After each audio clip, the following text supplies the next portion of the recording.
Good Friday?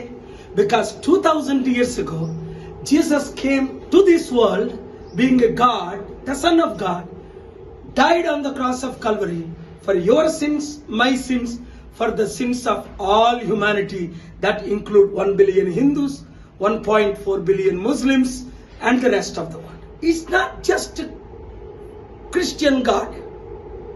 Jesus was not even a Christian. He was a Jew. He's not a Hindu. He was not a Muslim. He was not a Hindu. He was not a Gentile. But he was a Jew.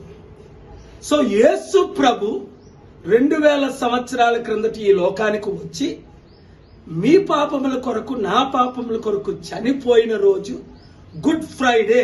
Bad Friday అంటారు కొంతమంది. Bad Friday ఎలాగవుద్ది? ఆయన కార్చిన రక్తము ద్వారా, ఆయన చిందించిన రక్తము ద్వారా మీ పాపములకు నా పాపములకు పరిహారం. రక్త ప్రోక్షణం అవశ్యం. పరమాత్మైన పుణ్యదాన బలియాగం సర్వ పాప పరిహారం. రక్త ప్రోక్షణం అవశ్యం. తద్రక్తం పరమాత్మైన పుణ్యదాన బలియాగం. చూసారా, యేసు ప్రభు అందరికీ దేవుడని రుజువేంటి?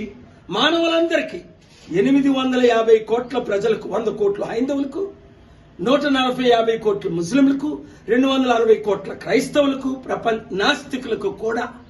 కనుక ఈరోజు గుడ్ ఫ్రైడే అంటాం.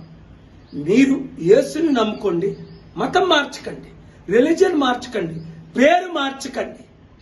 ప్రభువుని మీ హృదయంలో అంగీకరించండి.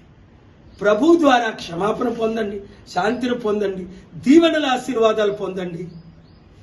ఆదివారంకి ఆయన మరలా తిరిగి లేచాడు. ఆ మెసేజ్ నేను సపరేట్గా ఇస్తాను. మీడియా మిత్రులందరూ ఈ వీడియోని షేర్ చేయండి. అందరూ దీవెనల ఆశీర్వాదాలు పొందండి. Thank you very much. Once again very good Friday.